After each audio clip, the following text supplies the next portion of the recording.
ട്രിക്സസിനുള്ള ശിക്ഷ നടപ്പാക്കാൻ സമയമായി. ബാറ്റാറ്റസിനെതിരെ പ്രവർത്തിച്ചവരാരും ശിക്ഷയിൽ നിന്നും ഒരു ഇളവും പ്രതീക്ഷിക്കേണ്ട.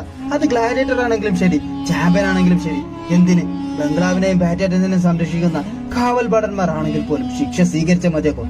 അതെ, തന്റെ താക്കോൽ നഷ്ടപ്പെട്ടതിന് പകരം ഹെക്ടറിന്റെ തലയാണ് നഷ്ടപ്പെട്ടത്. ശിക്ഷ നടപ്പാക്കാനുള്ള ചുമതല ഡോക്ടറൊക്കെയായിരുന്നു. 101 ചാട്ടവാറടി. തന്റെ പ്രിയ ശിഷ്യനോട് ഈ ക്രൂരത ചെയ്യാൻ അദ്ദേഹത്തിന് ഒരിക്കലും കഴിയില്ലായിരുന്നു.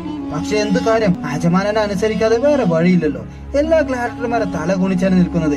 തങ്ങളിൽപ്പെട്ട ഒരു സഹോദരന് ലഭിച്ച ശിക്ഷ കാണാൻ അവരാരും ഇഷ്ടപ്പെടുന്നുണ്ടായിരുന്നില്ല. പക്ഷെ ആഷർ, അവൻ മാത്രം സന്തോഷത്തിലാണ്.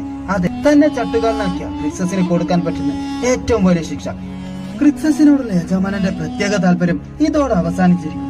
ഇന്നത്തോടെ ക്രിക്സസുമായുള്ള നിന്റെ കുടിക്കാഴ്ചകൾ അവസാനിപ്പിച്ചേക്ക്. ഇത് കേട്ട് ലുക്രീഷ്യ ആകെ അമ്പരന്ന് നിൽക്കാണ്. അതെ, അയാൾക്കെല്ലാം അറിയാമായിരുന്നു. അവളുടെ സന്തോഷത്തിന് വേണ്ടി മാത്രമാണ് അയാൾ കണ്ണടച്ചത്. ഭാര്യയെ ഇത്രയേറെ സ്നേഹിക്കുന്ന ഒരു ഭർത്താവിനെ നിങ്ങൾ മുമ്പ് കണ്ടിട്ടുണ്ടോ?